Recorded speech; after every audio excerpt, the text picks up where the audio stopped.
making psych-up videos for them. All right, Eric, Okay. are we ready to roll? Yep. Thank you, everyone. We're going to get started. Coach Cook is going to make an opening statement. And then if you have questions, please send just your name in the chat, and then I'll call on you, and then you can ask your question directly to Coach Cook. Go ahead, Coach. Well, first of all, I want to thank we got an echo. I want to thank Husker Vision. Okay. Husker Vision and our people for setting this up. As you could tell, there was some nerves out there. Our players haven't played in 9 months. So it was really good for us to be able to do this tonight. And this almost feels somewhat normal seeing all you guys on the TV, but it'd be better if you guys were here. And on the match tonight, we kind of mixed things up a little bit on lineups, trying to create we got thrown for a loop here with not having Lexi tonight. So we had to make some adjustments, but overall I thought our blocking defense was really good. We're serving tough, just a little high air, and there was a lot of really nice high-level volleyball plays tonight. And typically for a first match in a long time, the consistency level wasn't as good as it needs to be, and what we'll get to, but a lot of positive things that we'll build on tonight. Beth, go ahead with your question. Hi, Coach. Beth Merrigan from Coordination. I'm hoping you can talk to us a little bit. I think you're muted, Beth. There you are. Can you hear me now? Yeah. Hi, Coach. Beth Merrigan from Coordination. I'm hoping you can talk to us about blocking and setting from that left side and how that went tonight. So we've been working really hard on blocking as a team for everybody, and we've got, we get Riley Zuhn out there. It's a big block. Jazz is a big block, but overall we've been working on blocking a lot for us. We've had a nice block of training, and so it's allowed us to really work on things and develop things, and so. That was one of the highlights tonight, is how well we blocked. And don't look at just how many stuffs we have. You got to look at all the balls that were deflected or slowed down that we could play.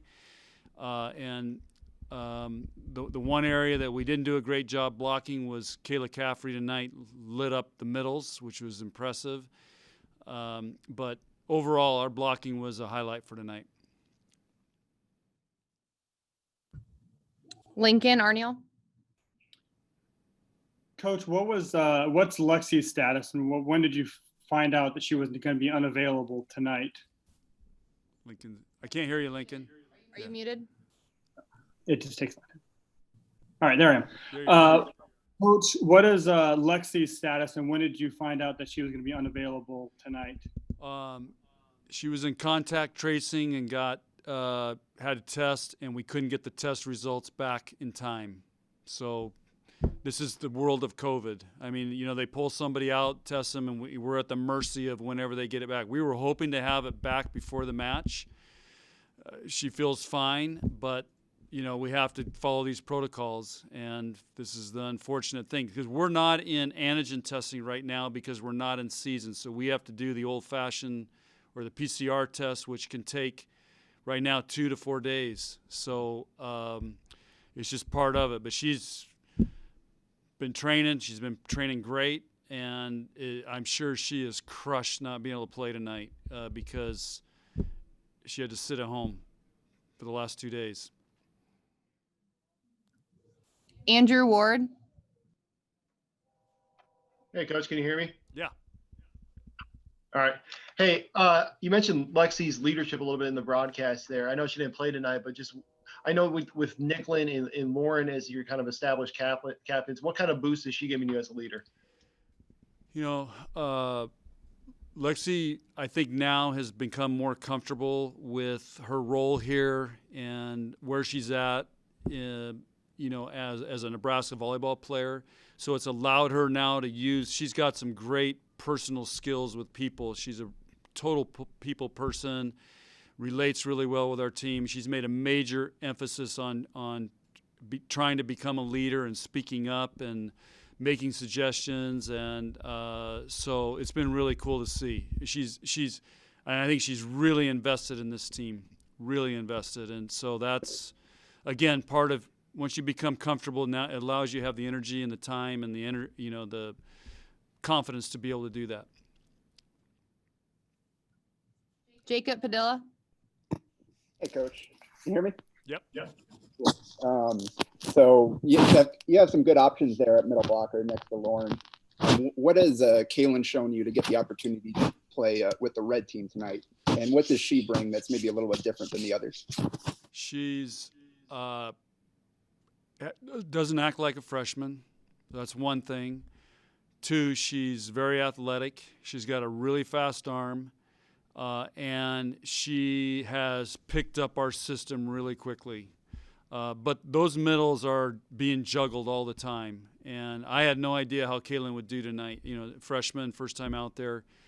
But I was not surprised, and she looked really solid tonight. And our middles have been doing an amazing job in training and practice. It's a really strong group, and they're all very close to each other on it just depends who has the best day that day, and it's somebody new every day. Brent Wagner. Brent, you're muted there. Yeah, can you estimate how many practices that you've had this fall, and then what's the top reason that you did a scrimmage tonight? So we're ending it. We just came off a 5-week training block, and we are only going 5 days a week. So we had to take the voting day off. So we've gone about, 5 times 4, 20, 22 practices, and then the scrimmage tonight. The reason we're doing it tonight is they start dead week Monday. Some of them have finals and stuff already going Monday. We have to take next week off and then Thanksgiving week off because they go into finals. But they're all at different places school-wise because school's not normal. It's some are in class, some are online. So we wanted to end tonight.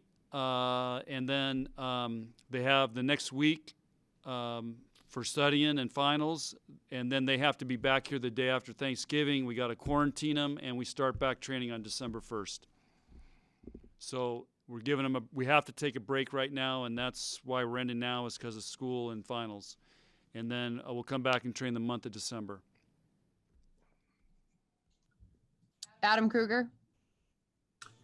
Hey, Coach, I know you had some written statements about your recruiting class yesterday, but in your 20-plus years in Nebraska, I mean, on paper, have you ever been a part of a senior recruiting class this talented that you brought in? And also specifically, if you wouldn't mind addressing Lindsay Krause and how much pressure is going to be on her to do big things like the Rolfson twins and Jordan Larson did coming in state?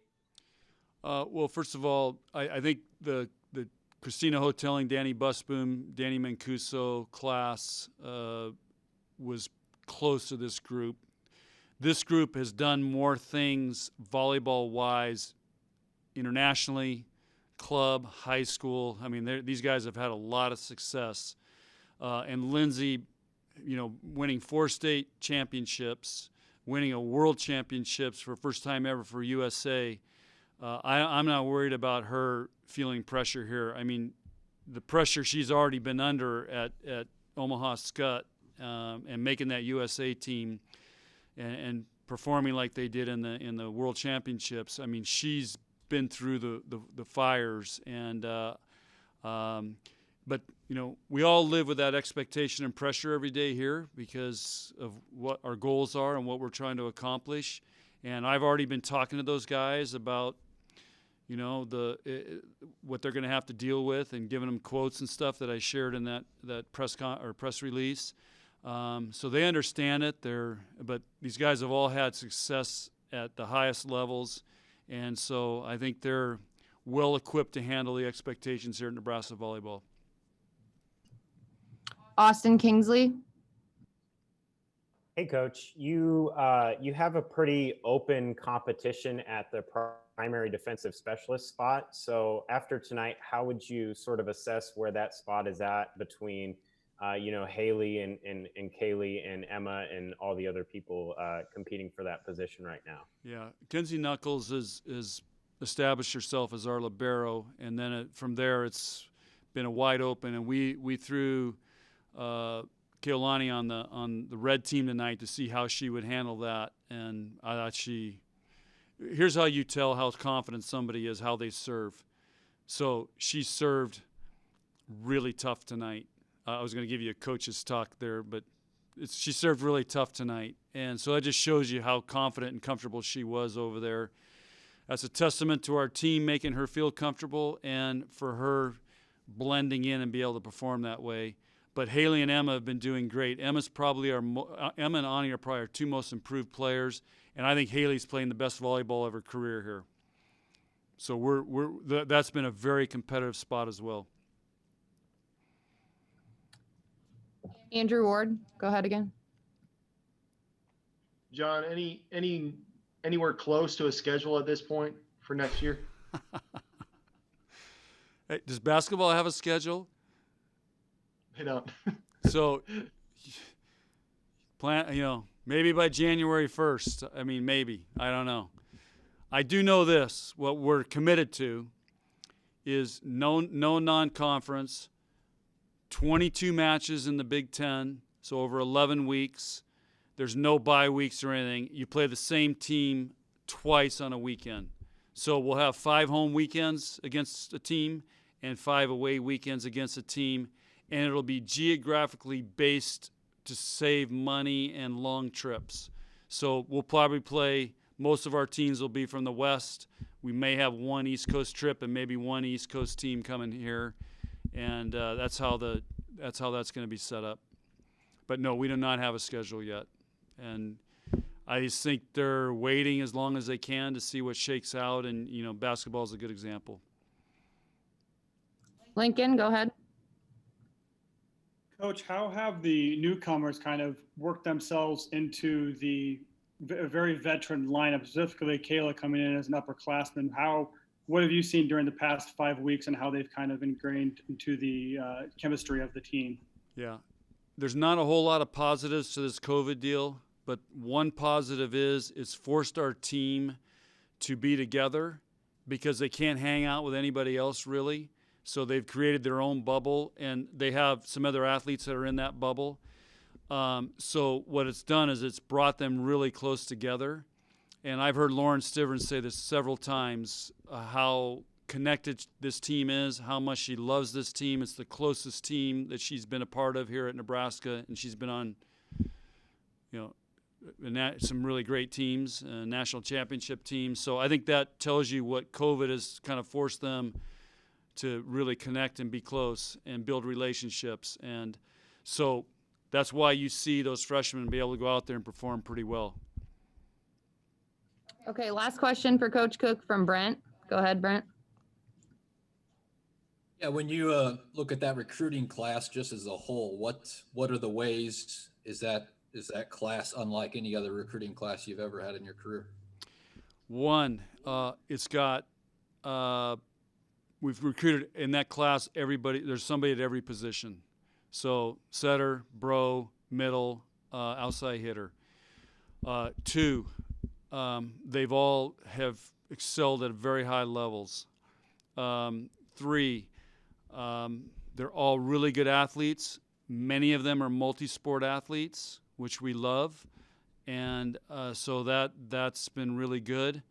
They all have a Nebraska connection or are close to Nebraska. So we feel good about that because I think that, they're going to be close to home, close to their families, those things. So I think it makes that transition easier. 3 Nebraska kids in that class, which is unheard of for us, or very rare. And again, they've got a bond with each other that started 3-4 years ago that has kept them together. And I think when you're around them, you will feel this bond and the energy that they have amongst each other. They really like each other, and they have an incredible bond that they've built over really 4 years. So a lot of positives. And I think the biggest thing is these guys compete. They want to win. They know how to win, and they're used to winning. So they're coming here to win. Awesome. Thank you, Coach. Okay. If Thanks, you guys Eric. just, if you want to hang tight, we are hopefully going to have at least one player